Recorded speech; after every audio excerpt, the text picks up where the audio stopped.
Well, welcome to the Research Center this morning. For those of you that don't know me, my name is Brent Sellers. I'm the Extension Weed Specialist here at the center.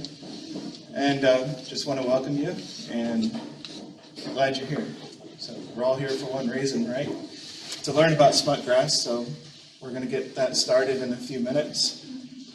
I would like to introduce my speakers before we get started. So I asked my PhD student, Jose, in the back, to talk to you about biology and some of the research that he's been conducting through his PhD program.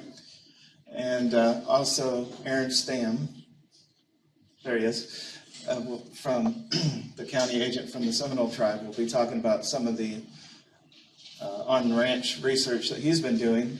So he's kind of opposite for me, where I'm trying to kill it, he's trying to grow it. So I think you'll find that interesting, though.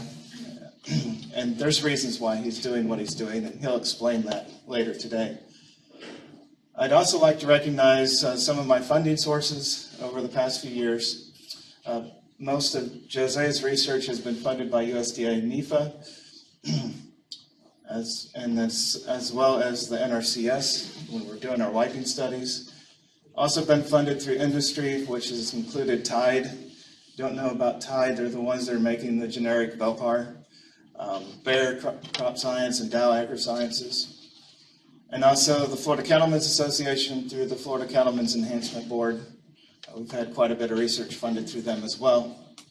I'd also like to thank the clientele. I couldn't have done a lot of this research without the clientele because our farm manager is pretty good about keeping our smutgrass at bay. So I have to go somewhere else. And it's not hard to find places, trust me. But Alan and Nikki Smith in Okeechobee, Charlie Collins in Sebring, the Hart family in Loretta, Seminole tribe, Perry family in Ona, and the Doyle Carlton third family in Wauchula. They've all been instrumental in some of the research that you'll be seeing today. And I'm sure I've forgotten somebody, so if I've forgotten you, I apologize.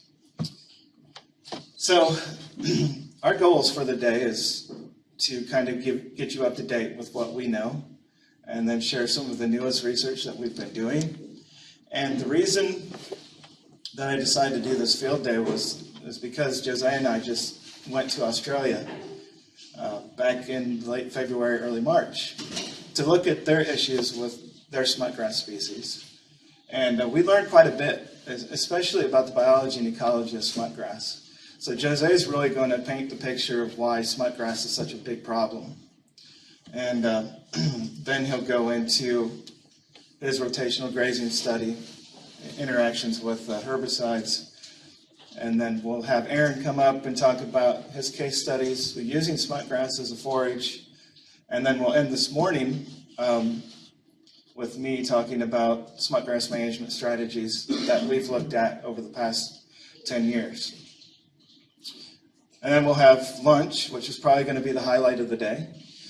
And then this afternoon, we'll go out into the field, and it's probably going to take a half hour to get there.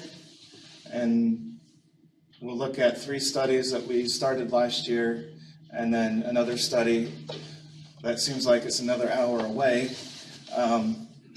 that we started a couple years ago, and we continue to do that, which is part of Jose's research. So with that being said, does anybody have any questions or concerns? There is water in the back, in the cooler. There's plenty of donuts. There's coffee in the back. The bathroom's in the back corner of the room. And that should do us good. We are also recording the presentations today, so there's going to be a little bit of a lull between speakers because I got to set up each recording. So just so you know that. And we'll go ahead and get started. So Jose, come on up.